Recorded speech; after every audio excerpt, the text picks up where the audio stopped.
You smoking my weed too? I'ma kill you and Smokey because you playing with my emotions. You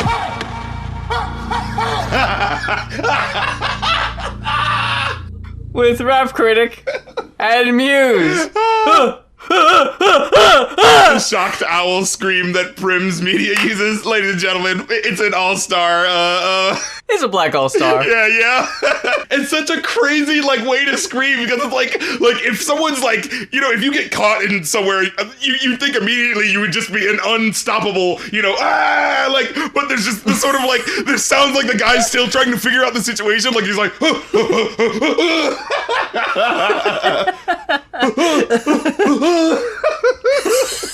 I scared of? Wait, no, yes, I am.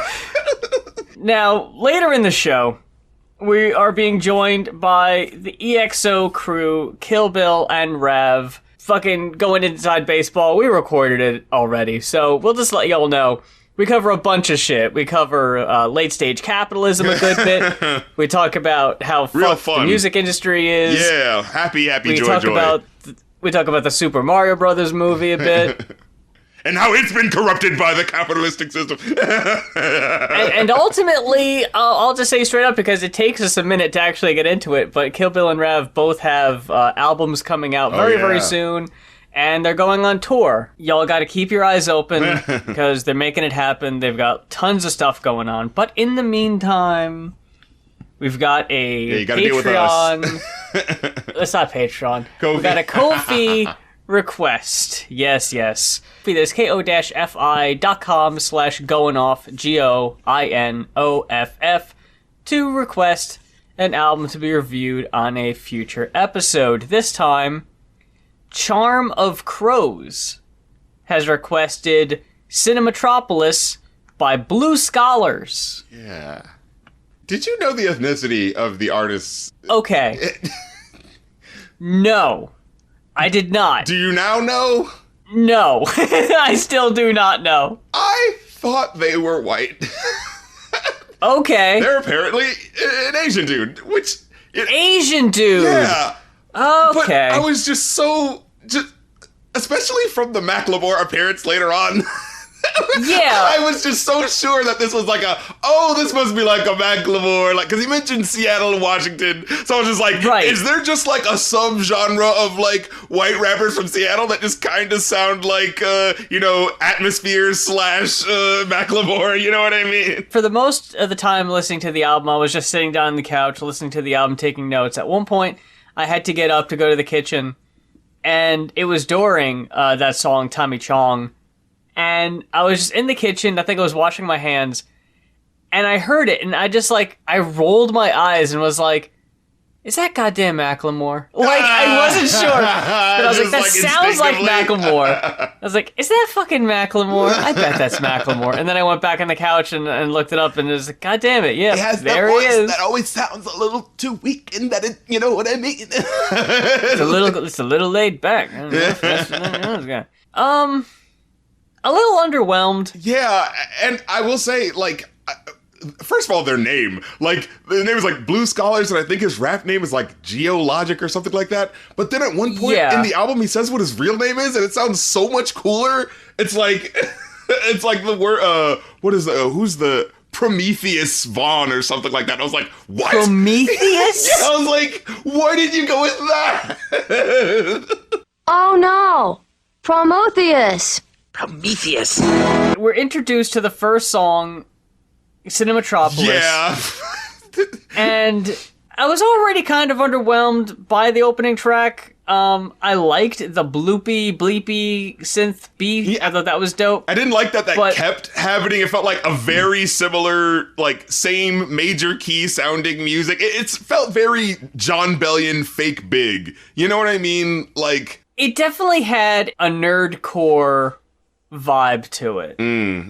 Whether or not he was going for that, I don't know. But it definitely had that feel to me. Yeah, because he's making, film references, at least in this first song, and later on in one song that actually, a little bit. Actually does something a little cool that I do like, that I want to comment on. But just, in this one, it's just these lyrics about, of course, the obvious, if it spins on a reel, it's got to be real, but real in real life just reminds us of film, and now you're saying something's like a movie when it's real, like a film's much realer than anything you feel. Like, it's just so that's like such a convoluted way to say the most basic message, like, yes, we know.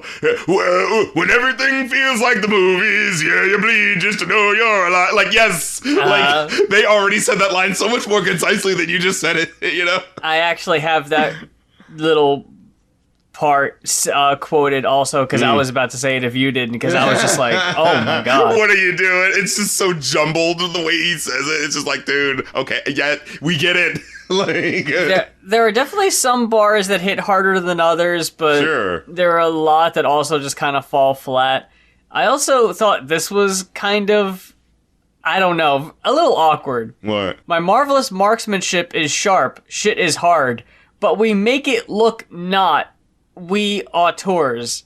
Yeah. We make it look not. I was like... It's like not knowing how to make, natural sort of speech fit into the flow of how you're saying it. Because I could imagine maybe trying to find a way to say what that sentiment is in the rhythm in a way that doesn't sound odd. But yeah, I remember it just being like what? And we're like, we do not that. We... It's like... Yeah, it's like that awkward double negative. It's like, wait, what? From there we go to Hussein. What a name. Just... It's interesting. Is it supposed to be a reference to Obama, right? Because... I can do it. Get like my middle name, Hussein, or like, yes, we can campaign. Yeah. This album came out in 2011.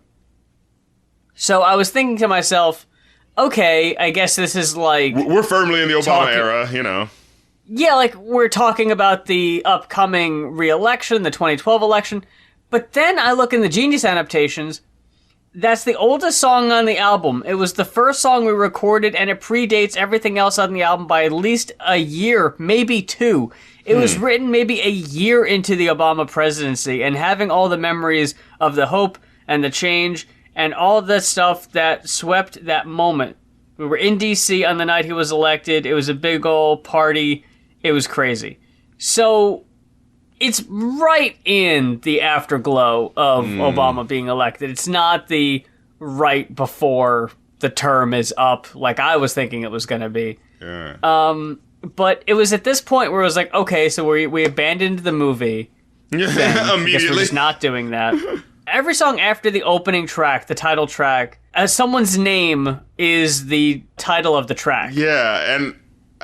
some of them it's make not sense. Always relevant? Yeah, but like, first of all, who is Fu Li? Is that just the name of a restaurant? I'm not sure. I think it was like a name of a chain of restaurants that he frequented, and I thought that was okay, because like, the songs where he's actually talking about something, I ended up liking better. Like, Hussein just kind of felt like platitudes of just like, hey, I can do it, because Obama said he could do it. Yeah. And it's like, okay. But then Fu Li has a really cool, like, story about talking to a stranger on a train ride. Yeah, in the third verse, and it's like, okay, now we're actually, like, getting into something, and I really did dig that. I just think between some of the songs not really having much of a direction in what it's about, and I hate to say it, but Gio's delivery really wasn't grabbing me either. And he would do this thing where it's like, when two words like don't rhyme, but sometimes like a rapper will do a thing like put a little bit of inflection on it to make it sound like, oh, okay, I can hear how these two words are rhyming now. He doesn't do that at all. And so like he'll rhyme park with thought. And it sounds so distinctly not like a rhyme that it's just like wait, was that supposed to be a rhyme? Like, it sounds like he didn't even hear the intention of making it a rhyme. I also thought it was weird that this is the second song in a row where the name of the song is just after, like, a throwaway reference in the chorus. Yeah, like, it's never... Well, like, for a lot of them, it'll just be like, okay, but that didn't really... Like, I mean, I guess you could name a song anything, but it's just weird that this is like, the theme. Yeah, you were going for a motif here. I don't really feel like it's that important of a motif. Right. I don't really see it being that cohesive. And the next one is Lalo Schifrin. I like this one. I like the really light, bouncy flow. I was like, whoa, okay, this is nice as fuck. You know what I'm saying? I like when he says, it's time to make the matter again, show you how to make a camera with the pad and the pen. Like, I like that for the hook, you know what I mean?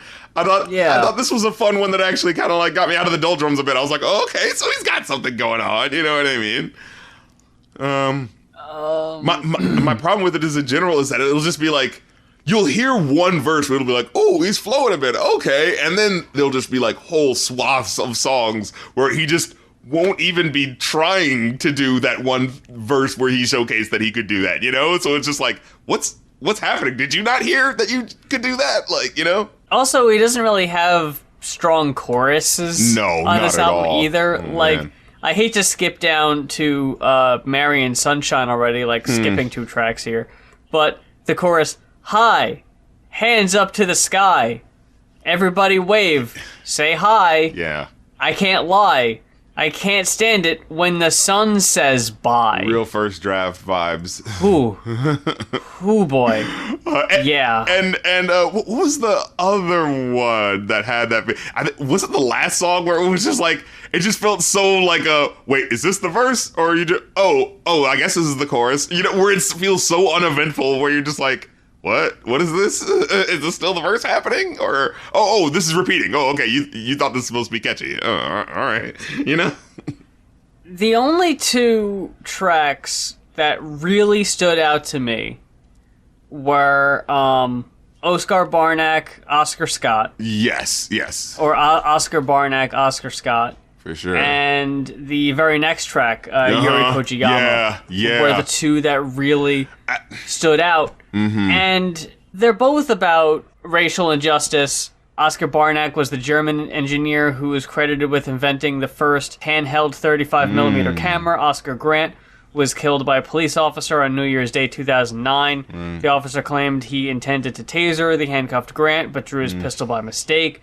The camera was recorded by numerous onlookers using mobile phones and other devices. So that's the tie-in. Right. You got the guy who invented the camera, and this guy whose death was caught on camera. With the but same what name, got me was this the intro. unique. Yes. Oh my god. I was like, huh?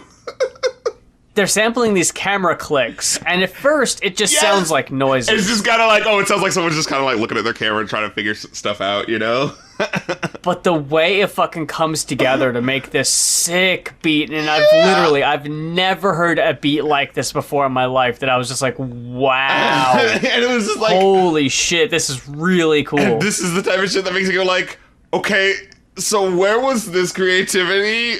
Yeah. Did you hire a guy for this, or? Because, like, the other beats are fine, man. Yeah, but they're like, so just, like, normcore 2010s, bigness Kanye production sound, you know what I mean? Like, whenever we get an album that's older, I try to look at it in the scope of just, okay, how is this hitting me? Well, okay, I try not to think of it in 2023 lenses, because it's like, what would I have thought about this when it first came out, But, like, I can't help but listen to an album like this and hear the datedness of it. This is dated. Yeah. But it's like, it wasn't dated when it was made, so it doesn't feel fair to say that. But it's very of its time. Yeah, I'll just say that. Yeah, you can't act like it's not. Like, because, look, there's a lot of music that will transcend time, and you can tell. But this... it is possible, yeah. Exactly. But time is telling on this motherfucker. Now, I do want to talk about Seijun Suzuki real quick, where, like, this one where it's like, the verses were never actually saying anything clever or memorable. Like, this is the one where it just felt like the verses were just falling through my brain, where it was just like, I feel like he's got a lot of energy, but I don't care about each thing that's being said as it's being said. Like, it was one of those things. And then, what was that? Oh yeah, there's one part in the third verse where, like, he just starts walking around the room or something, so it, like, ruins the sound quality of the take. What was that? I don't know. And the thing is, there's a music video for this, and in the music video, he, like, does a thing where he, like, walks out of frame, and then, like, it just kind of cuts to a bunch of people, like, looking like they're, like, running somewhere, and then he just kind of comes back into frame when the sound starts getting big again, and I'm like, okay, idea, but why? Like, so that was intentional. That wasn't a mistake. Like, why did that happen? And it's not because like I did wonder. I was like, did something happen? Yeah, it's like he had to, sign for something, some mail that just came in, but this is the only take they had, so he just turns away real quick and like just sign it real quick and and then it's like, oh shit, no, I gotta sign the postage. Oh, okay, all right, fuck. Because it was just like, why? Because there was no reason. He was saying like, high noon, fly like gorilla monsoon. Like, so that wasn't like they're like, oh, you're about to get pushed back or something like that. There was no reason. It was just kind of like, okay. Then there was Anna Karenina, which, like, this was when I got the most, a girl who's got problems, but she's more special than the track 6 of an Atmosphere album. Take your pick of which one. You know what I mean? There's always that one song about the girl who's troubled. And was this one about a sex worker or no? Someone doing heroin. Clearly, it's one of those. Oh, okay. The music video has a bit of a thing where it's like I'm a well-dressed man who wants sex from this woman. It's one of those things. Like, I can never differentiate because they always paint. Okay, I won't say always, but this is 2011. It's the runaway love, ludicrous sort of like the troubled girl, and whenever it's a song about a sex worker, it's never just a detail that's there or someone who wants to. It's always painted in this person is troubled, they're hard on their luck. It's the Hollywood version of sex worker, right? Like, it's always they're going through the worst thing. It's so annoying. It's like, can y'all please? Yeah, so as soon as it was like, they're talking about heroin, like, it just, the wires in my brain got crossed of just like, did they make it about this? Because it feels like whenever anyone does a song like this, it always goes down that road to where, the rapper has to be standing off to the side like fucking looking sad, Rod like, Sterling. As he slowly fades away in the music video, like, man. Yeah, he has to be the narrator being like, tisk tisk, and it's like, can y'all please fucking shut up? This is the song they do to be like, oh man, but us underground rappers, we're more than just, high-flying acrobatic lyrics. So, like, we talk about serious stuff. We're not misogynistic in the traditional sense. Oh, just in the paternal sense.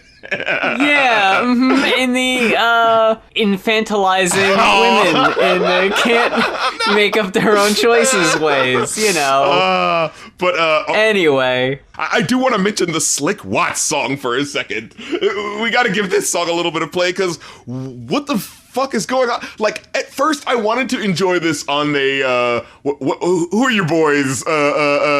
1,000 watts with you've got little cigarette arms. I'm going to put you in the face because you've got cigarette arms. 1,000 gex. Oh, yeah, 100 gex. Yeah, and originally I was like, I can kind of see where they're going for. Kind of like a sped up. Make that sounds like just like nonsense, and it's kind of crazy and fun. I really liked the beat on this one, yeah. But then when it dropped and the verse was just calling out places, like... It's like one verse is people's names and the other one is just places. I was like... You really wasted one of the more interesting beats on just listing things. Yeah, like, when you're just, like, I don't understand how anyone's ears or eyes doesn't glaze over as soon as you just hear, oh, a person I don't know, and another person I don't know, and another person I don't know, and another person I don't know. And it's like, I don't care. Like, I get it, you're repping Seattle or whoever, specific 30 people that know this, but like, I don't know what this is. You're not trying to help me know, you're not even doing like the, oh man, down home, we all remember, you're not even giving me the good old feeling, it's just kind of like, don't you remember this? And it's like, no. All Genius gave me was 8th record on the album. The song is titled after the popular Seattle Supersonics player Donald Earl Watts, nicknamed Slick, for his habit to shave his head completely and wear a crooked headband. A basketball player. He's from Seattle? Is he? Seattle Supersonics, okay, so... But if the whole song is just listing and shouting out people... Why is Slick Watts important enough to be the name of the song? Does he even like, say what sets him apart? Not the song, does he? It's so I don't know. I just didn't understand what the point there was. But it's like, okay, fine. Are you feeling the cinematic grandness of the music? I was just annoyed at how basic it was. Like, you could have named it anything, but I just hated that they wasted a beat. Like, I ranked this one the lowest out of all of them because it's like, you didn't give me anything with this one. It's just we didn't start the fire at this point. Yeah, precisely. So that was especially annoying. And then by the time we get to George Jackson, again, we got the bloopity major key synths where it's just like, okay, it just all feels like bubbly music all the same. Yeah, and this is where I wrote down, his name is Prometheus Brown? Prometheus. Like, you sound like a fucking detective. That's awesome. Me, I think you're more in charge than you think. They want you behind bars, not the ones that you spit. You still rapping to rap. I'm so over that shit. You calling this a rap? Here's a present. In fact, I said... Just the fact that he's saying you're still rapping to rap. Like, dude, the first 4 tracks of this album were like rapping to rap. Like, get out of here. Don't try to fucking... I hate to feel disrespectful, but it's like, why should I care about you? Like, you know what I mean? Like, the problem with a lot of these, I feel like, especially in the 2010s, you know, the sort of writing in my diary journal raps and my journey is so special, you're going to want to hear about it because when they tell my story in the history books, and then it's just like, but what is actually special about you? You know what I mean? Like, and there have been people that do that actually do make it special. I think it was actually Sylvian LeCue. I remember liking that guy's record because I remember there being the aspect of it of being like, oh, I want to be famous and I'm giving you these very vivid visuals of what the fame will be like. But then, coming crashing down to reality, you know, my mom's knocking on the door and being like, hey, take out the trash. You know, like I could at least be like, oh, I can feel that world for a second. You know, you pulled me in. But with a lot of this, it just feels like generic platitudes about how in general one day you're gonna be, you know, great. And it's like, all right. But then again, we get to the Oscar Barnack infinity symbol Oscar Grant song, which fucking incredible. Fucking blew me away. The camera bit, like we said, best part of the goddamn album. I wrote that down. I was like, okay, well, this is the best part of the album. And then just having that hook, the shoot, the cops. And then I swear to God, you could almost hear someone in the background going, oh, whoa. Hell yeah, like, a little bit. Where like they're kind of like they didn't get briefed on what exactly they meant yet. And so it was just like, oh, dude, are you really doing that type of song? Oh, you mean record them? Oh, I get... But yeah, so that was like a legit moment where I was like, oh my God, there's a little, like more than just the topic of the song, even the production is incredible, you know what I mean? So it's just like, that felt like such a whole package that was just like, I'm looking at the rest of the album that came before it, like it's just like, you can keep the rest of that album, you know? Can we start here with what this album sounds like? And then we get Yuri Kochiyama, which I like well enough, but did you also get the feeling of like, I don't know why she's famous though, like, I looked up other stuff and found out like, oh, she was an activist who had done all of this incredible stuff. She was standing with like, you know, Spanish people over here, black people over here. And I was just like, oh, I didn't get that at all from the verse. Like, I got that I was just supposed to know that she was an important person. Like, there's one lyric that says like, oh, she had a free Mumia, you know, stamp or something like that at one point. And I was just like, okay, so I get that she's an important person, but you didn't actually like tell me why you are inspired by her. You know what I mean? It just kind of felt like, oh, like in the second verse, he mentions you were there when Malcolm X died. And it's like, okay, like I understand by proxy that she's supposed to be an important person, but I don't understand why you think she's an important person, you know? Like, yeah, it really did make her importance feel tied to Malcolm X. Yeah. As if she didn't accomplish stuff on her own. Right, yeah. And if you're gonna make the song about her, yeah, like, then why aren't you talking about that? Because this is the only time I'm hearing in my life about this person so far, so why are you not telling me? And the chorus is specifically like, I want to be like Yuri Kochiyama. Right. It's like, well, why then? The whole time I'm thinking why, like, though? The whole time I'm thinking like, oh, is this like an ice skater or something? And like, you know. Yeah, like you gotta tell me. Yeah. Not all of us are gonna have Genius pulled up, right, reading along, man. And then we get the Rani Mukherjee, which like this one just sounded the weirdest of all of them. The most like just jarring in terms of like, you have these weirdly breezy cellos that don't feel like they fit with the really young sounding singer. Like, it sounds like, his, Japanese sister that actually, like, just came from Japan is like, hey, I want to do a hook. And, like, she's just kind of singing the thing. And this is like, okay, but we kind of had, like, a mood we were going for. Could you sing it more like, you're kind of, like, being, like, kind of cool? Like, no, I'm just going to sing it like I'm really happy and hyped up on sugar. It just kind of feels like the song is supposed to be about, like, respect this woman. But then when it gets to the hook, she's like, hey, da, da, da, da, da, da, da. And it's like, I feel like I'm listening to, like, an anime opening theme song. And I'm like, I thought, is this about an Indian woman? Like, I was just so confused. I was digging Tommy Chong. Yes. At first. I did enjoy it, and especially with how he starts. I was like, hey, when you're balling or broke, you want to find the most high, just follow the smoke. Like, I was like, a little intro line, yeah. Yeah, I liked what he was doing with it. Another song, like, about something. Yeah, it was a topic. Just talking about weed and how integral it was and how politicized it got and all that. Yeah, and ending it with not the greatest punchline, but just kind of doing the George Washington himself probably smoked the chronic. Now his face gets exchanged for this shit. Ironic. It was one of those things where I was like... Yeah, that's pretty good. It's like, it's not ironic, but I get what you mean. No. It's like, that's not what irony means, but okay, I'm not going to be an internet guy right now. I'm trying not to, but... I do gotta say, though... Your boy Macklemore brought the score down. Oh, yeah. Look. I was actually rocking with it until Macklemore's verse with his, why you playing hacky sack in a field, Ben? Yeah. You need Visine. Your eyes are real red. Wiz Khalifa's gonna fuck your girlfriend. Yeah. What? But, like... What the fuck was that? I think he started off okay. We were saying, like, talking about, like, the typical symptoms of getting high. Like, oh, I'm paranoid. Oh, what the fuck's going on? And I like how he kind of ends with saying, like, hey, do everything in moderation. Like, there was a little bit of something in there. I like that it was about something after a while. But, yeah, there was just, like, one or two just... too much. There was a little too much Macklemore goofiness in it. Like, we got a little too much Brad Pitt's cousin in this one. Yep. And it's like, that's like the lowest. Like, I like my Macklemore goofy, but not too goofy. Because when he leans into it, he fucking falls all the way in.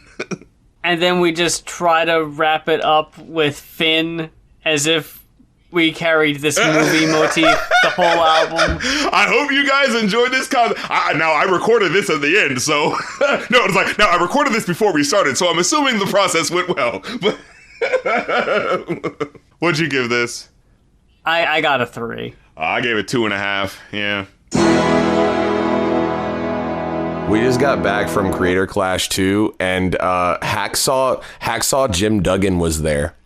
Oh my god. Yeah, John Morrison. Yeah, he was fighting Harley from Epic Mealtime, and then everyone at Creator Clash was there for YouTubers and content creators, Twitch streamers for the most part, and no one knew who Hacksaw Jim Duggan was, which is understandable, by the way. Like, I don't expect them to know that. In 2023, yeah. Yeah, but it was kind of funny because it was just like, everyone was like, Hacksaw Jim Duggan, and then we look over and you just see this kind of elderly man holding a 2x4, just thrusting it in the air, going, oh! And like, everyone is just kind of confused, but I'm sitting there in wonderment. Like, I'm like, oh my god, that's Hacksaw Jim Duggan. A USA chant should have broke out immediately. Exactly, it did not. It did not happen. No, it's because he didn't have the flag, I take it. Yeah, that was it. They didn't know to chant. See, I saw a lot of people had people coming out with them. Like, I saw Alana had some cosplayers come out with her. I saw Aaron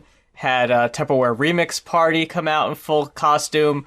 I don't love boxing, per se. I don't really find it, like, super entertaining, but I love the whole presentation and the pageantry of all of it, because that's very pro wrestling to me, and that speaks to me on a personal level. Did Morrison do the slow motion pose when he came out? I believe he did, but I gotta say, Harley kind of smoked him. Oh, yeah. Like, he did? Oh. Yeah, not in the fight. He lost real bad in the fight, but he smoked him in the presentation, the pageantry. Oh, yeah, just to sorry. specify that. Yeah, his entrance, he smoked him because he came down through the crowd, and it was a very, like, oh, shit, like Sandman used to. Yeah, it was very ECW vibes. Oh, that's dope. Yeah, it was really sick. Now I'm gonna have to see that. Yeah, I posted it on my story. I'll send it to you. Also, he fell out of the ring at one point during the fight onto the reporter's desk. That was pretty fire. Oh my god. Yeah. We got to watch it again, right up by the ring. And last year I watched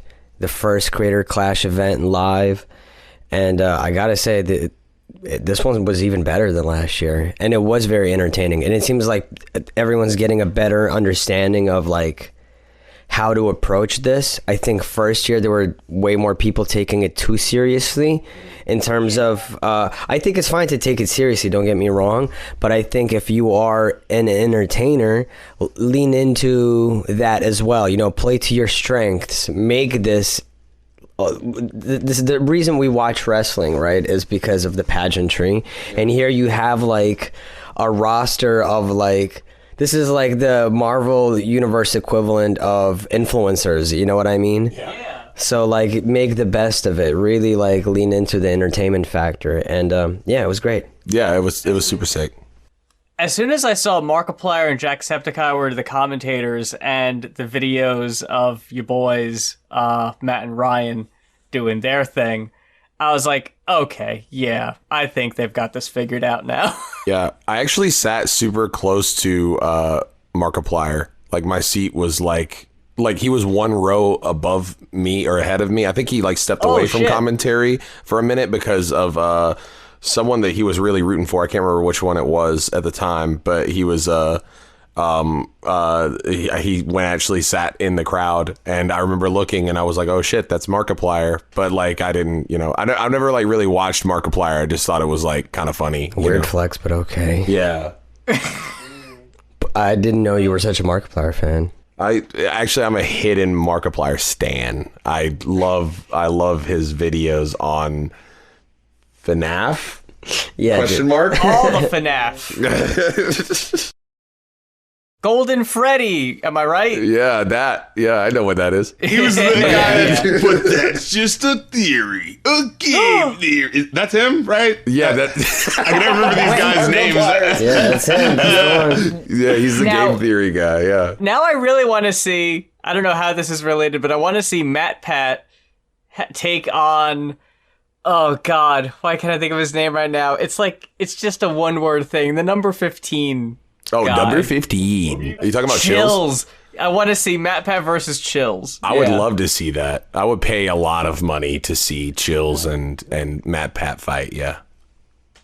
I think we need, like, I don't know how Creator Clash works. Is it like, I kind of get a vision that it's almost like Smash, like these content creators are just chilling and that random letter just appears on their desk and they're like, oh my God, I've been invited to Creator Clash. Like, how are fighters even selected for this thing in the first place? Like, do they have to be like, hey, I want to fight? Or does Creator Clash be like, hey, are you interested in doing this? They have like their list. They reached out to me for this year as a participant, but I turned them down.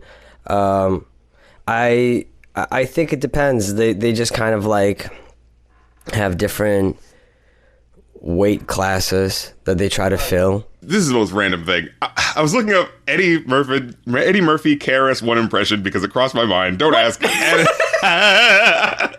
But never mind that, because I want to know how we got there, because I'm ADHD as hell and I'm trying to figure out like what road sent you down there. There was some podcast. The second we started talking about Creator Clash, RC's eyes rolled back and he just started Googling. I was like, I'm gonna let this conversation happen. You know, we're just chilling, max and relax and all. And then I was just like, wait, there was a podcast I was listening to. I was talking, I wonder if I can find that like Eddie Murphy. There was some podcast I heard that mentioned like Eddie Murphy doing a really good KRS-One impression, but I can't remember if they actually got it. And then I come across what I feel like as I was Googling it is Kevin Smith's iTunes celebrity playlist from when he was doing Clerks 2. And the reason why I came across that was because I was looking up Eddie Murphy and KRS-One, and then I saw the sentence, if you get a stiff one for wordplay and language, a KRS-One track is like porn. And I'm like, wait, who wrote this? And then I was like, is this actually Kevin Smith's fucking... That reads like Kevin Smith's dialogue 100%. I just had to be like, wait. I just had a record go just like, is this actually... I just wanted to show you guys just real quick. We can get right back to it. I just want to make sure that I'm actually seeing this, and this isn't just like a fever dream I just ran across. Okay. Kevin Smith's iTunes celebrity playlist. During the Clerks 2 theatrical release, I was supposed to do one of those iTunes celebrity playlists.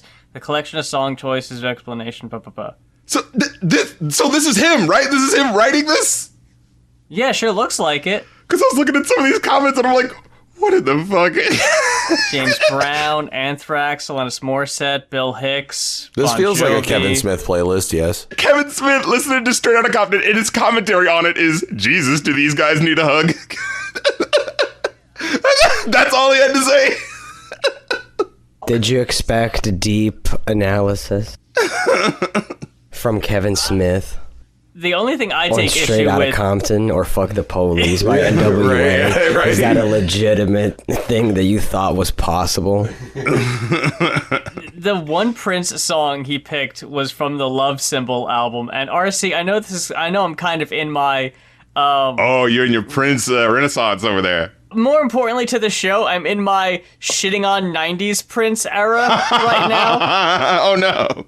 And really, the Love Symbol album is the one you're going to pick a song from. Fucking Prince and the New Power Generation over the Revolution. Is that All from right. where he was like making that weirdo movie with him, and so he clearly has a bias towards like that song in particular, you know? It's after that, I think. Oh, wow.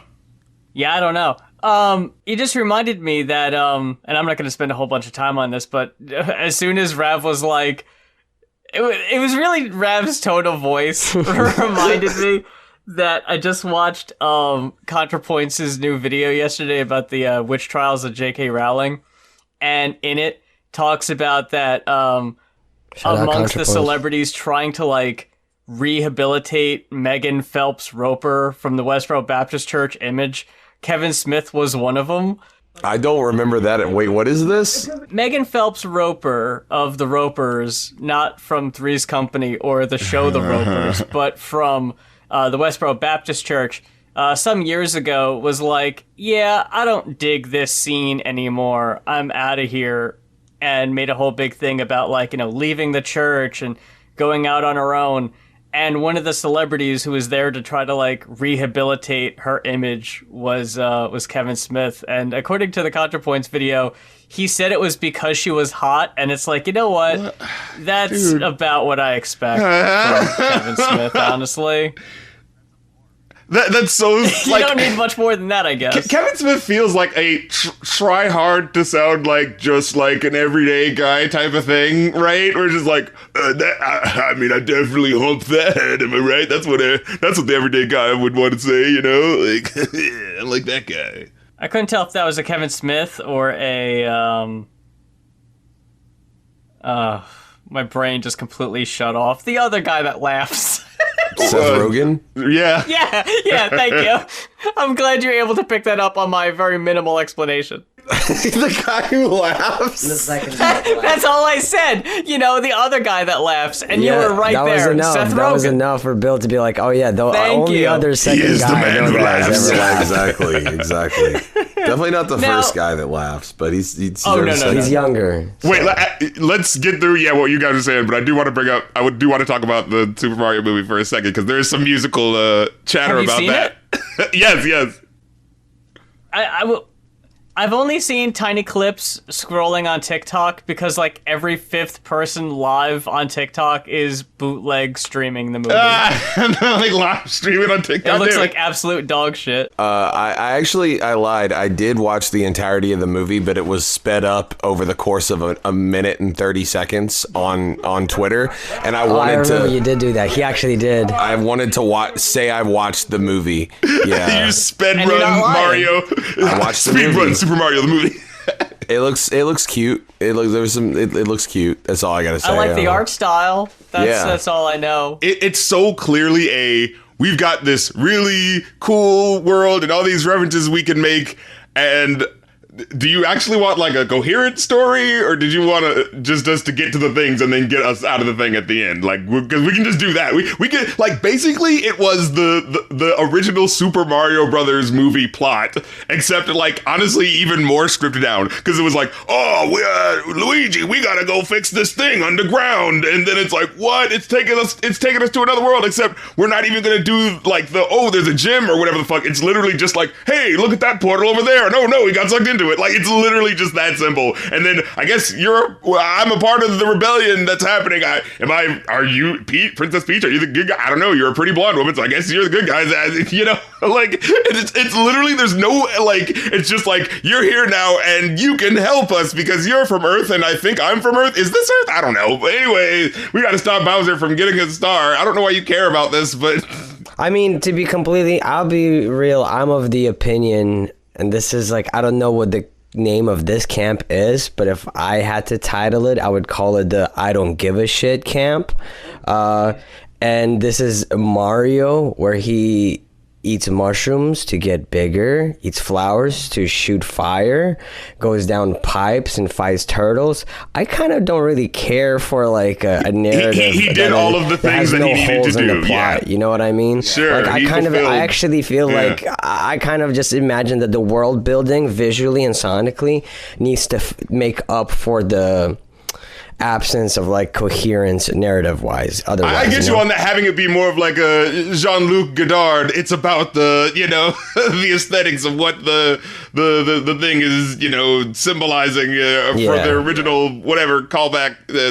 That wasn't as thought out as I thought it was going to be, but you get the idea. No, I see what you're saying. I've heard the criticism I've heard of the movie is that there's like a few moments where the music that was used that actually does get annoying, where it was just like, it'll literally just like switch to Take on Me, and I'll just like have it. And apparently that was a last minute change. Like, apparently there was like the composers actually composed something for that scene, and then they switched it out with Take on Me because I guess someone was like, hey, I think that's going to be funnier, or that's going to be more recognizable. Yeah, and it's such an illumination like thing, because it's like you're watching the movie, and I had that moment where like you hear the orchestral score that has a lot of personality to it, that's like riffing on the Mario music, and you're like, oh, this is really cool. I can't wait to hear this the whole time. It just goes to show, man, like they still don't take it seriously. Like, still a lot of people in this industry don't take the world of video game music, for instance, seriously enough, like, where it's just it's like that discredits the effort and talent and work that it takes to come up with this shit. Yeah, and they have like my goat on there. They have Koji Kondo. Like, yeah, he's dude, like one of the greatest. Fucking like one of the most iconic fucking soundtrack. Like, made so many soundtracks for so many good games. And the thing is,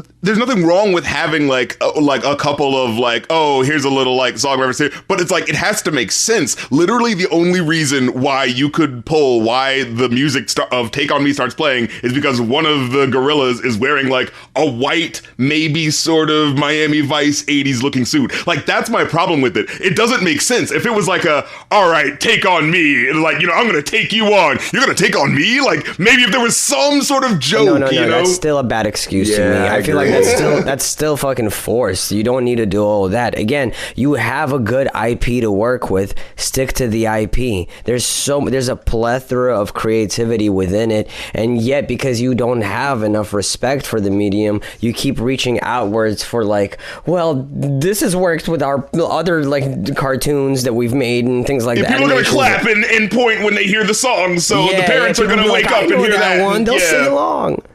Yeah. As soon as I saw that they didn't credit Grant Kirkhope for the DK rap, I was like, I saw that. Yeah, and they play it too. That's so shitty. I saw that shit. That's crazy. And even he tweeted about it. He was just like, wow, I was told DK Rap was going to be in the movie, and then I just see that the credit is just from Donkey Kong 64. No writers or anything in the credits. It's just, hey, you know, that's what it is.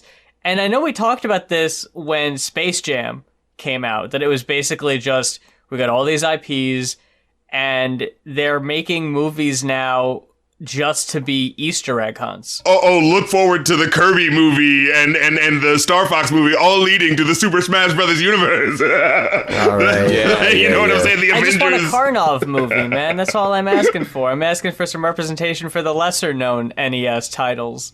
He also spit fire, but he was like a carnival weightlifter. That would be a tough pitch, I think, right? Yeah, maybe, yeah. He could have been in the Mario movie. They just put every fucking NES title, just cram him in there, and have me sit there on my couch and go, haha, look, I recognize that there's Rygar, there's Karnov. That's the only games I recognize. There's Beetlejuice. Why does it sound sad? Yeah, like it just like. It sounds like your life is flashing before your eyes as you're about to die. There goes Karnov. Oh, there he is. I remember this. Hollywood flashing a fever dream before our eyes as we slowly go into the mist. Oh, my memories. Remember your childhood? There goes Quan Remember? Just keep giving us your money, remember? Yeah, look. no, that sounds great. I love it. I think I've said this before in the show, that I'm of the mentality these days where I don't think movies need to be movies, in quotes. They don't need to fulfill the, sure. We don't need to follow the 3-act structure Right. of the introduction, the fall, and then the rise back at the end. Quentin Don't Tarantino's always writing need that, destroyed you know? all that in the 90s. Come on, we blew it all up. If you have a Mario movie and the whole point of it is to go bright colors, fun characters, Jack fucking Black and Charlie goddamn Day. Let's go. That's My all favorite you need. choices. Look, Yes, my fucking indeed. gay ass is over here looking at the trailer of the Barbie movie and being like, look, I am looking forward to that that. gonna is slap. what I want movies to fucking be. Just non-stop, stupid shit. Unapologetic stupid shit. Like, don't try to we be like, know- oh, we're justifying it because this is why Han Solo has the dice, because, like, fuck that, just have fun. I think If the it's reality is it's not. I don't think it comes from a place of like overthinking criticism. I think it more so comes from a place of trying to create a product that will confidently sell. Hit the four quadrants, basically. Yeah, and this is why you start having these cookie cutter ass movies after a while, because like once you do figure out a formula, then it's a matter of just like refining it. Why would you break out of it when it's anything outside of that is not a guarantee? Now you might say like, well, what about like the, you know, like the creative spirit, like fulfilling that, isn't that important? Yes, but these aren't, the creative spirits aren't the ones in charge of this industry. Yeah, they're followers at the end of the day. They're not the Hollywood ones that are is funding followers. this industry. The people who are funding this industry want to make more and more money. Right, and they go like, what already worked? Exactly. What already worked? Yeah. Real shit. This is why a lot of like, you know, like we all know that like, pop music, whatever generation it's in, there'll be a lot of stuff that sounds similar because it's formulaic, right? Yeah. And it's because if it's something works, it works, and so people Everyone wants to be emulate like, ooh, if I can just emulate that, then I can have the number one hit, you know, yeah. I want to throw this out there just as it came to my brain. So one of my favorite things of like the like capitalist, like this is a big movie and here's the intro, is the like retooling of songs that already exist, but like an epic version of it for the trailer. God, yeah, the slowed Have I told down, you- sad version. Have I told y'all about my crazy idea? Because I have a banger. No. What? Okay. So a horror movie, right? Is fucking like super like crazy ambient noises and Dude, shit. I'm there. Like low bass and stuff, and then you just hear going down, down, baby, go street in a Range Rover. No. I'm ready to let it go this summer. That's what I want. It's already happened. It hasn't happened yet. I've been looking. Get ready to shimmy, shimmy your Cocoa Pop. You're right. I want a that would trailer slap. where it's just pitch black and you hear the really sappy, over dramatic piano just going ding, ding, ding, ding, ding, ding. Soldier. And then it just dun, dun, Like Super this whole Mario string section, World 2. orchestra. Choir. If they The knew what they choir, were doing yeah. making that Soulja Boy movie that we watched, RC, that would have been the fucking trailer for it. have an Have you orchestral. seen the Soulja Boy movie? It's so No. pathetic. Yo, we fucking watched this goddamn thing for a collab review way back in the day. Like, honestly, at this point, probably a decade ago. Oh my if I'm God, being yeah. honest. And it's this documentary style movie that's just about Soulja Boy's rise to power, I guess. Like, I don't know. Power. Superstardom. Yeah. Yeah. Well, His rise to This was domination. right- I forgot when he got into the White House and shit. Yeah. Oh, you just When he sat man, you down. haven't Shook paid attention to Obama's politics hand. enough, No, man. I've been tuning that out, I guess. Yeah. when him and Obama did a collab duet of speakers going Bammer. I'll never forget that. No, let Yeah. me be clear. Let me be clear.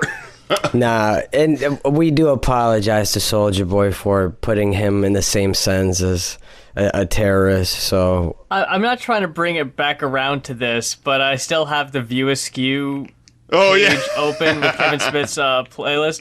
Two things I wanted to note real quick. First of all, he has Public Enemy, Welcome to the Terror Dome. Yeah. But the album is listed as 20th Century's Masters, the best of Public Enemy. Like, oh, I don't want the album version. I want the greatest hits version. yeah. Like, what the Yeah. hell is that? I mean, maybe it's maybe it's just because the remaster on that has Oh. plus one LUFs on the it. thing that's It's really really dope- He's a such little an louder. audiophile, he can tell the difference. Yeah, he is. He seems to be that kind of guy. Well, the thing that's really throwing me off is that it's like, this is supposed to be the Clerks 2 theatrical release. This is your iTunes celebrity playlist. This is what he's supposed to be using for that. And it's like, KRS-One? Like, who's associating My KRS? philosophy, yeah. Like, what?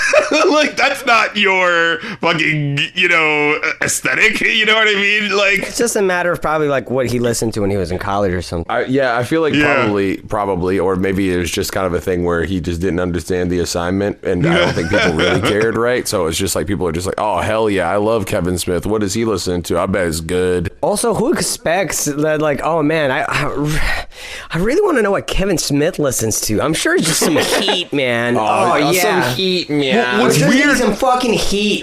Well, what's weird is that there's music and comedy specials on here. So it's like, well, wait. Yeah, there's random Bill Hicks and George Carlin, which I guess makes sense because he at least worked with him, but But what? Okay. And David Cross. He just Yeah. took his playlist that he listens to when he flies places. And was Yeah. just like, there it is. Yeah, exactly. Again, he strikes me as a person who just is like a normie, right?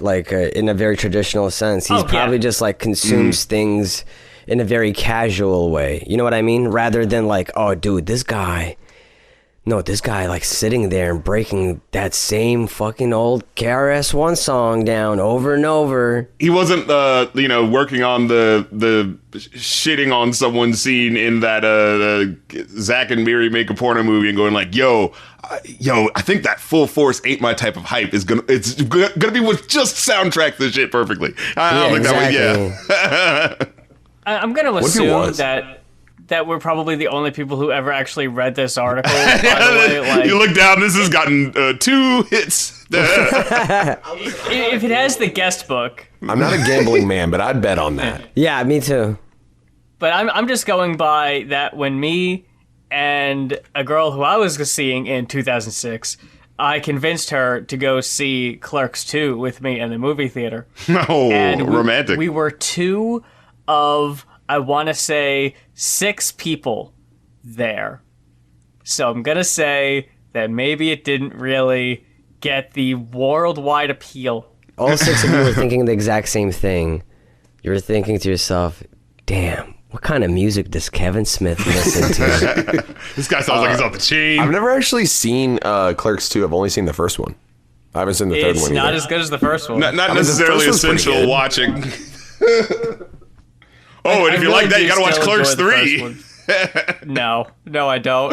I've just seen the I scene still where haven't. they do the like Star Wars versus Lord of the Rings conversation, because that was like a thing. And you know what's funny? As someone, I didn't like either of them, so I was just kind of like, all right, I'm fine with this. Let them fight.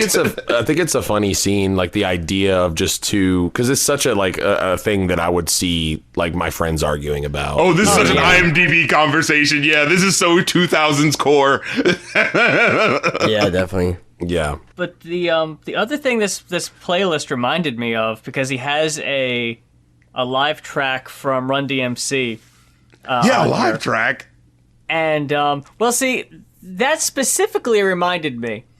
I was very curious about one very specific sample that I've heard in so many songs. Just that, oh yeah.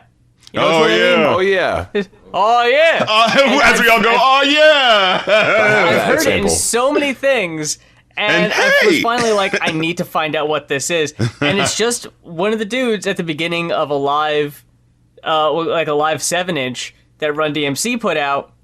They're just talking to the audience, and like, it's so weird to just hearing it just in the middle of just like. Wait, where's the clip? Have you found it? How y'all feel out there? Oh, yeah. On Who Sampled, it seriously had it listed as being sampled in like 3,000 songs or something crazy like that. It's like the amen break of like weird ad-lib sounds. You have to be like, who was the first person who found it, and who was the second person? You know, like, who was the first person who was like, I'm just gonna do this, and they just like didn't think twice about it, and who was the second person who was like, hey, did you ever notice I want to do that. Like, you know what I mean? Like, I always want to know, like, what happened at that moment where it just started, you know?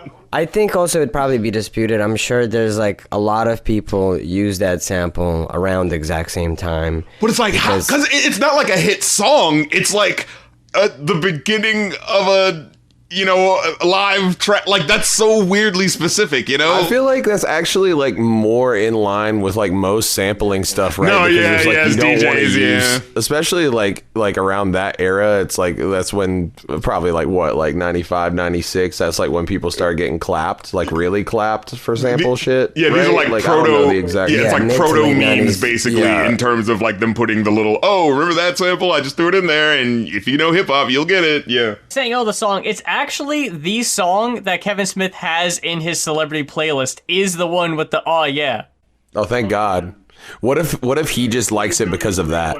Wait, so that is one of them. That's not someone in the audience. That's actually one of them, right? Because that sounds really prominent. No, I thought it was just like on the mic. I thought it was someone in the crowd. Like No, that would be crazy. If it was That like would have been hysterical, but yeah, it's just one of if the it was dudes. just like 50 years later, that person gets like interviewed. Like, yeah, I just remembered. I just remembered that I just randomly shouted, "Oh yeah!"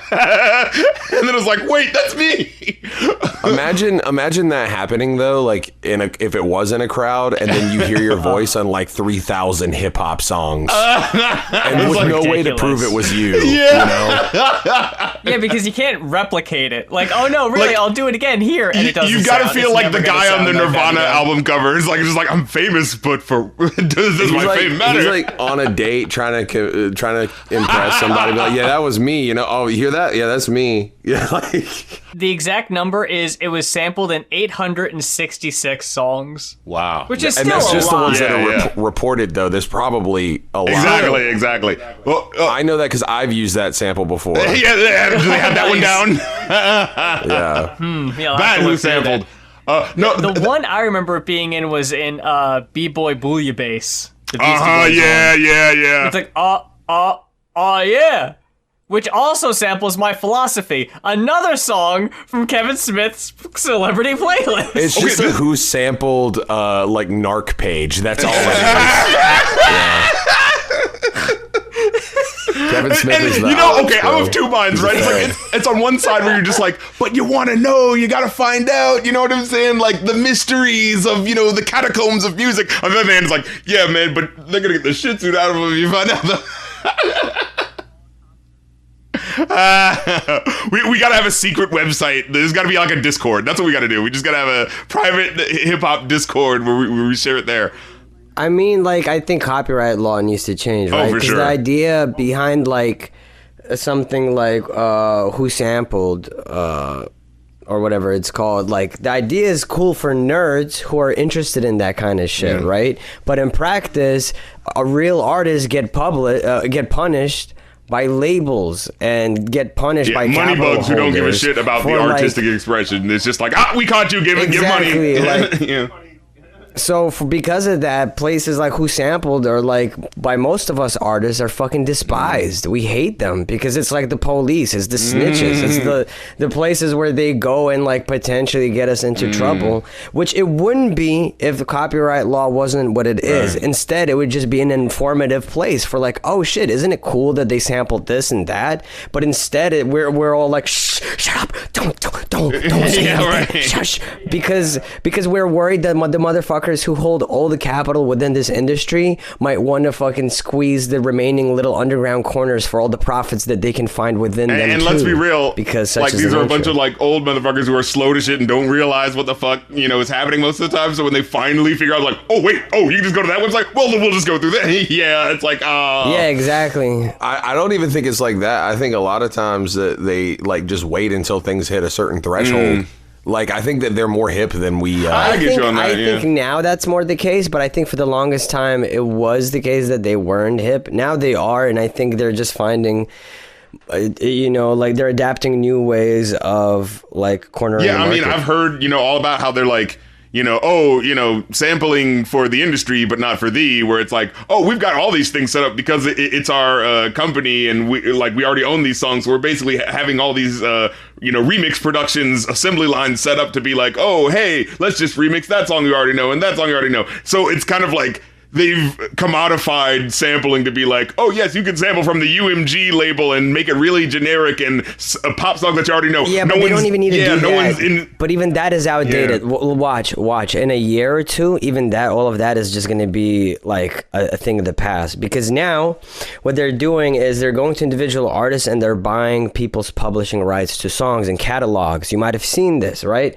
Also, there are only 3, I believe now, entities that own all of the music industry, comparatively to like the 6 or whatever when I was born, right? So it's an oligopoly.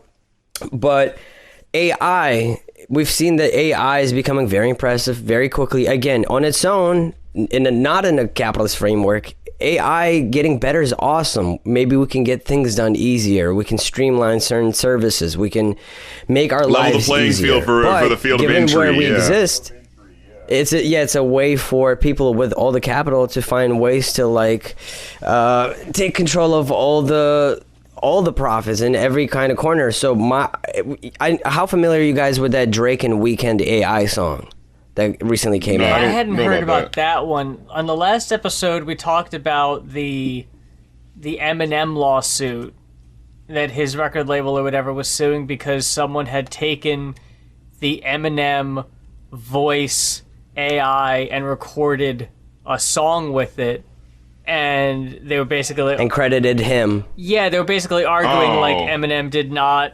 consent to have his voice used in this way. Yeah. Well, my prediction is as time moves on, labels will care less about royalty stipulations within contracts and instead replace them with IP. People, I think, labels will seek out to own other artists' IP so that they could own your voice, your thing, your writing style, so that they can then feed it to AI. And then with AI, they can produce an infinite supply of samples, right? They can make any kind of music for anyone to sample. You just type in it into a prompt and voila, there it is. All that you need to do is pay a subscription fee and they take a percentage of your publishing for any song that you make using their music. But the music that they create, this is not the individuals creating this music. They're just buying existing catalogs, feeding AI this catalog, this IP, this talent for it to regurgitate and reappropriate it. And it's going to, at first, I think it's going to effectively wipe out a lot of TV OST composers. It's going to wipe out a lot of video game OST composers, movie video game composers.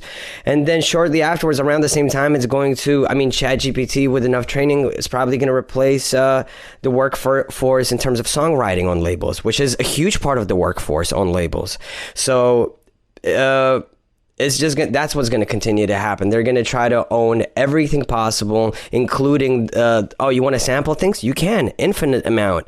But you know, it's them. They are at every step of the music industry. They want to corner each single angle.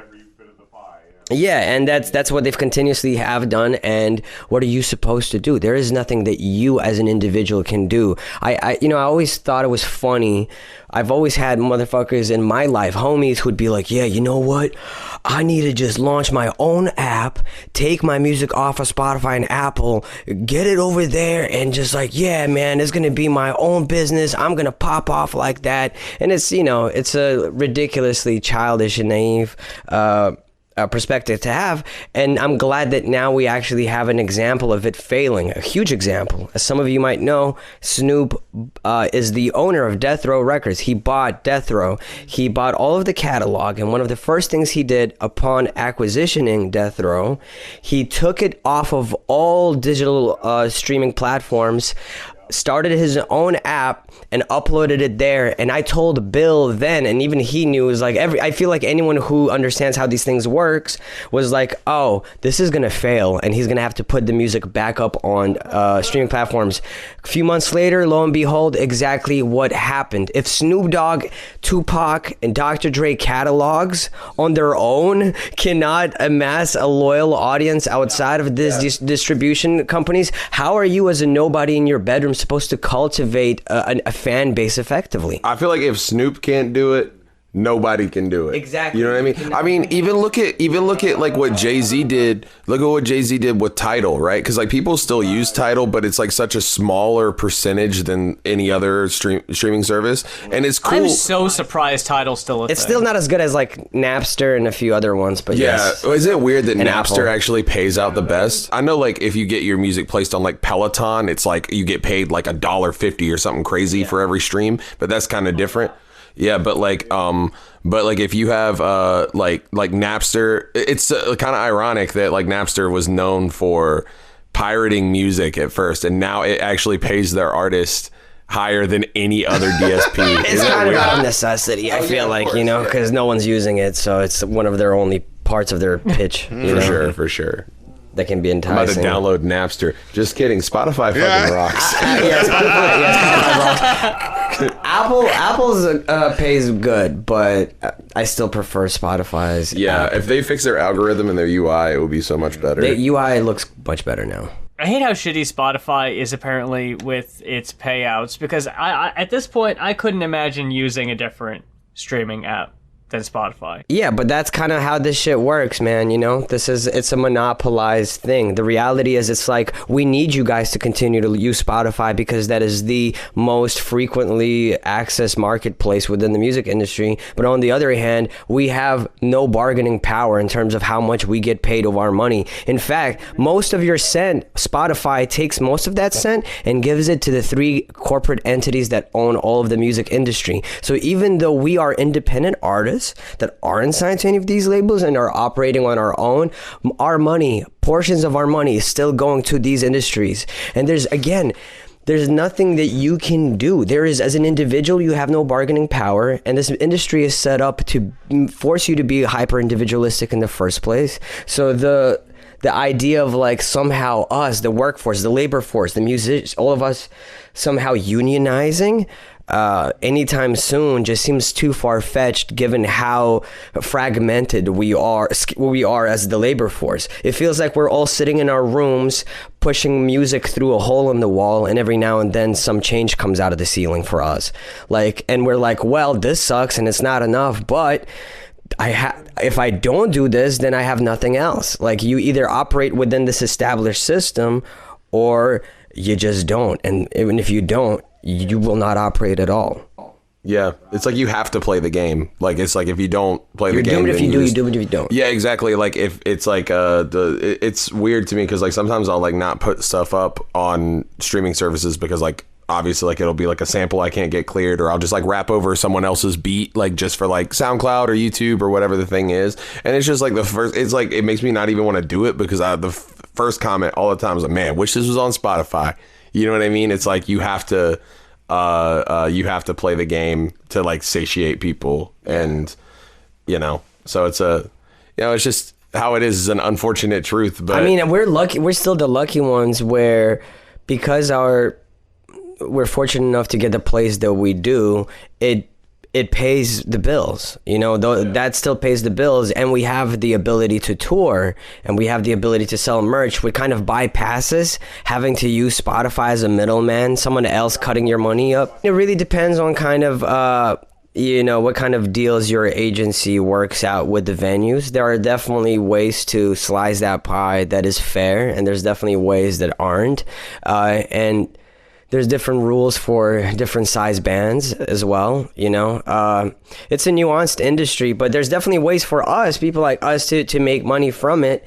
But the reality is the barrier for entry in terms of just like making music actually a reliable source of income is like your work. It's crazy that you need to be on our level, that you need to be on like getting millions and millions of streams a week or whatever just to be okay. Yeah, exactly. Yeah. Things have become easier in terms of access, but there's still these barriers that are because it's the same thing everywhere. It's the entities that control everything ultimately, right? It's kind of like they have cornered the marketplace. They get to decide, as the three forces that own all of the music industry. They get to be like, hey, this is how much we pay people. This is how much we take. What are they gonna fucking say? They can't do shit. It's the same as like with salt mining, right? Like salt mining, one of the most dangerous jobs in the world. And like what I think every 50 tons of salt is sold for like $2 or something, right? And you might think to yourself, well, in those countries, maybe $2 is a lot. It isn't. It is absolutely not an accurate reflection of the labor that's put into it. But the companies that buy all of the salt in the world have effectively oligopolized / monopolized the market, so they get to tell them, the salt miners, how much they will be paid. They say, hey, we will buy this much per ton. And if you say no, then you're not selling salt. Isn't that basically what Walmart did? Like, this is basically the same tactic for like all these types of shit, right? It's called late stage capitalism. That's right. Even guys, at just Walmart, copy and paste this tactic, and you can get rich too. Yeah, but that's the thing. You'll get rich, but only for a certain amount of time. I mean, like, and then like you feel like you have this like choice, you know, this illusion of choice. But like when you step into like a shop like Walmart or Target, everything is owned by like 5 entities, corporate entities that own all of the means of production. And so even though you see hundreds and hundreds of different brands, they're owned by the same like few people and giving who you basically different can be flavors like, of the hey, same thing. yeah, and they become so big, and these industries are all so big that they are too big to fail. Because if you allow it to fail, if it starts to fucking crumble, then the concern is that like, well, what if the rest of our fragile economic system will crumble alongside it, because this is such an important, it's such an important like it has such an important function within society, right? Capitalism breeds innovation, and then the meme of like the 8 different same peanut butters but by different brands. Exactly, bro. It's exactly that. And the worst part about it is we're now starting to see it. Like, I think especially our age group, all 4 of us, we've gotten to see like, for a lot of things, also just the quality diminish for a lot of things, because that's also a way to cut down costs. What happens, like the whole thing, the whole premise is like for you to grow your audience. But what happens if your audience is the whole world? That's like what Facebook Meta is like dealing with now. Yeah, this is why they're all dealing with such crazy losses. They're like, all right, well, we get to this point where everyone's our audience. Well, the way to we have to then reduce costs to make more money, and so you reduce labor force where you can. But isn't not the in issue other with places. Amazon that it's like, they're eventually going to run into a crisis where like they can't hire anyone anymore because they will have hired everyone because their turnover rate is so high? Perhaps. I don't know how I feel exactly about that, but I know that whatever is going to happen, it's not going to be in an effort to employ people. It's going to be in an effort to like save money. So the reason we have automated like now the translation force has largely been replaced by AI, right? And instead a lot of translators are having to become proofreaders after AI translates things, right? So that's already shifting because that's an effective way to cut costs. But salt mining, even though we have the machinery for it, we still employ human labor force because it is cheaper. It is cheaper to literally employ people to do that than to build those machines and maintain those machines because you can underpay a person.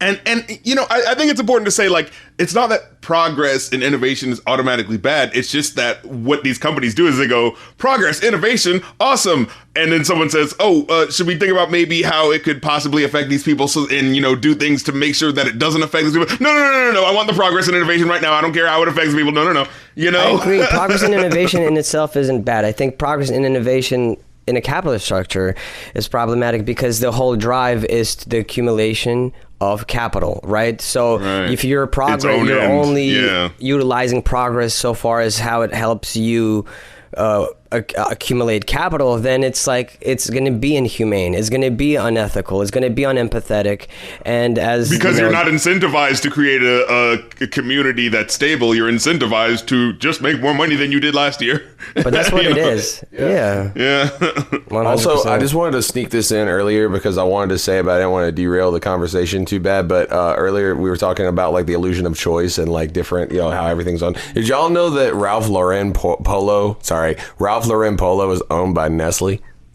What? I learned that from a Das Racist song. There's a Das Racist song where they say that shit. Yeah, and I looked that shit up. It's true. Wow, Das Racist was dropping truth bombs. Goddamn. Yeah, that was in like 2011. Yeah. Dude, the combination. They were trying to reveal it all through the combination Pizza Hut and Taco Bell songs. There was a whole fucking mixtape. There was a whole fucking anti-capitalist message they were fucking dropping on us. We didn't even fucking see it. The bar just goes, Polo is owned by Nestle. Yup, Polo is owned by Nestle. It's just, what? And it's like this weird thing that's happening with all of these companies now, because wasn't there a time where the label Death Row was owned by like Toys R Us or some shit like that? Like, quite possibly. Okay, here's a fun fact that y'all might have not known. Did you know that Ruckus Records was funded by Rupert Murdoch's son? Dude, didn't we just do that on the podcast Muse a couple of weeks ago? Because I don't think that came up, did it? We looked up because we were talking about Ruckus Records, or maybe I might have talked about this with someone afterwards. Because I just remember. I don't remember that. I just remember at one point we reviewed a sound bombing compilation a couple of weeks ago. It's that record label, because I remember having that moment of looking up and being like, oh, I wonder how this record label started, like some scrappy young guys, and it was like, wait, the son of Rupert Murdoch? I mean, the guy who started it went to college with Rupert Murdoch's son, and they were homies, and he agreed to fund his label. You got wow. And like if I just didn't happen to roommate so that means that LP and Mos Def were funded by Rupert Murdoch's money. Yeah, and that's so insane. Yeah. Like that's right. But think about it, guys. Like these motherfuckers own all of the money. So no matter what you do, it's always gonna go back to them. That's the thing. It's always been true the whole time.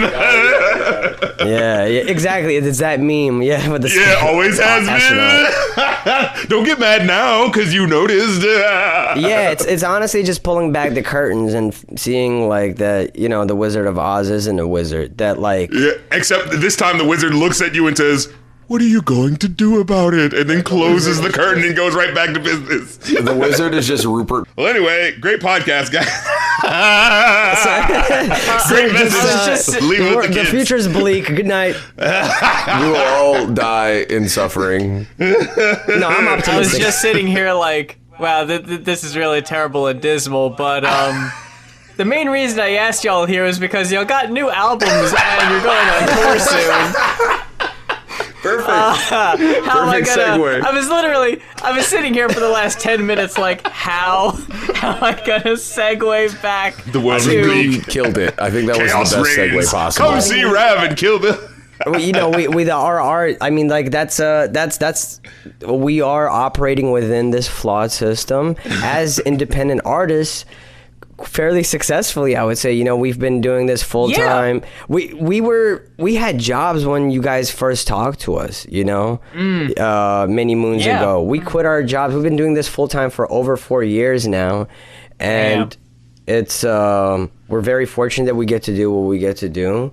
And even with these albums, the album I just put out and the album that Bill's about to put out, these are independent ventures. Bill's going on tour in 2 weeks. I'm going on tour in 4 weeks. You don't need the mainstream. We don't need your support. Wax speech or thoughts. Yeah. We're doing it. And we're doing it like, you know, from this, like our bedrooms, or, you know, like the past year I've been on the move. I've been one Airbnb, another hotel, wherever I'm at, I will record. I will make music. I will compose, whatever. And same goes for Bill. And it's amazing that in this day and age that we can do that we have the tools that give us direct access to the audience. Future is now. That is cool. That's where innovation is super sick, you know, for sure.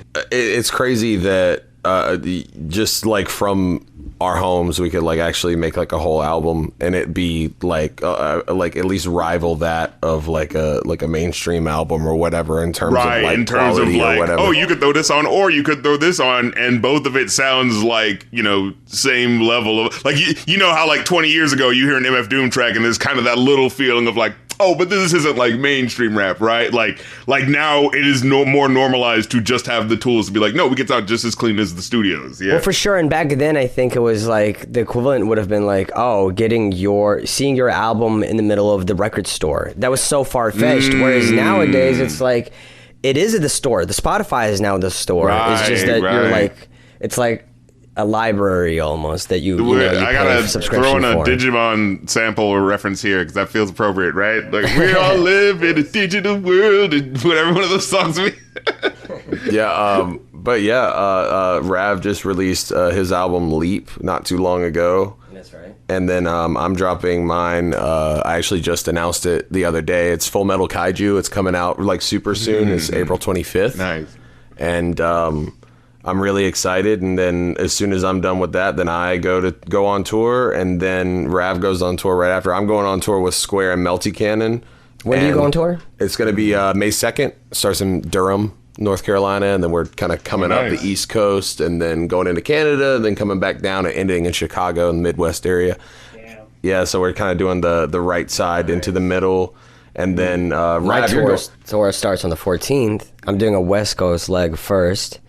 And then I'll do an East Coast leg second half of June, where it'll be mostly East Coast and Midwest. Yeah. So yeah.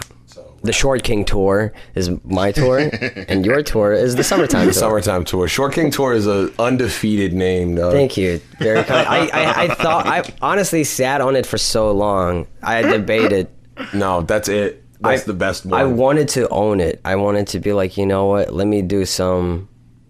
You're sitting there in the meme looking at the orb like, Yeah, you're just pondering. And you just looked at the orb and it just says Short King Tour on it. The reality is, like, I realized that, like, damn, I am short. And it's something that's, like, always, in a sense, at one point or another, either plagued me or, like, been a facet of my existence for better or worse because of how I interact with the rest of the world. Right. How tall are you, Rav? I'm 5'5" on a good day, 5'4" on a flaccid day. I'm 5'3". 5'3". Okay, there you go. We're all, you know, short. Short king. I don't remember you being that short, Muse. Why do I not remember you being 5'3"? When we met, I feel like you were Muse taller is a than small. that. Like, it is just so funny whenever like we like have that moment whenever we're hanging out because I'm like I'm such a fucking Patrice O'Neal looking ass motherfucker. By the way, the remaining meeting time. Take a look. Yeah, we have. I was minute just 30. gonna say that. Do we do one more or do we wrap it up? Yeah, we've been going on for like an hour. It's up to y'all. It's up to y'all. We're I good think for it feels time. like a natural wrap-up point. We could just ride out the last minute 20 if you want. Okay. But, Quick rap, do the thing you do. Okay. I love it when he does that thing. Sorry, he asked. Well, that about does it for this week's episode of Going Off. Thank you very much for spending your time with us. Thank you so much to Kill Bill and Rav for spending their time with us this week.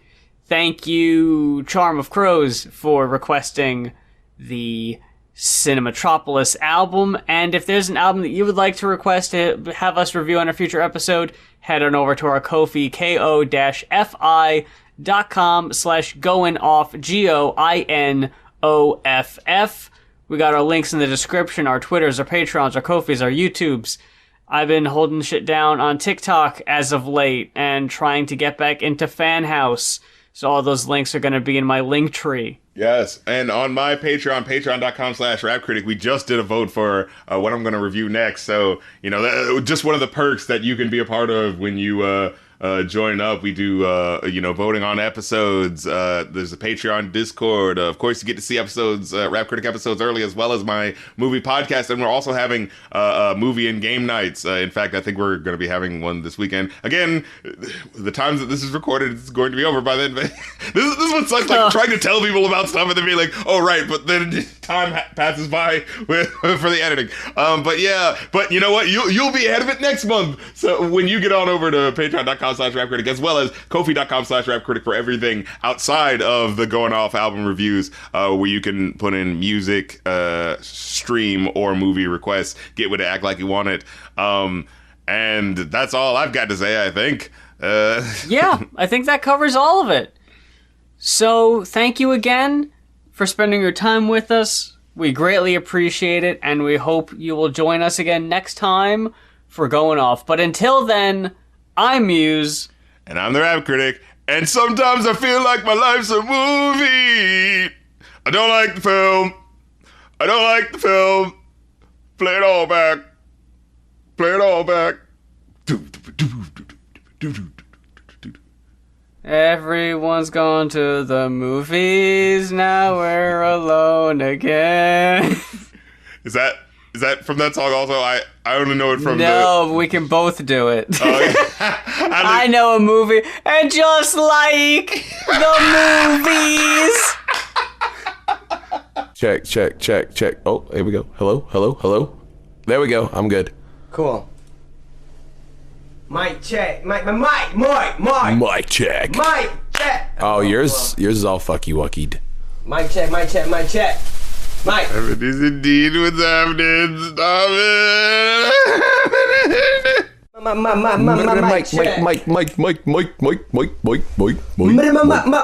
Yeah, okay, we're good. Okay, we're good. Where is the motherfucker? That's right, motherfucker. Okay, let's see if this works. Mic check. Oh, what? Oh, yeah, mic check. Ha. Yes, okay. It's gonna get compressed, so strange. hopefully it does. I've noticed that, like, when we talk together, it gets quieter too. It's weird. Oh, interesting. Maybe. Yeah, I don't know. It'll turn out fine, I think. Yeah. Go in the house.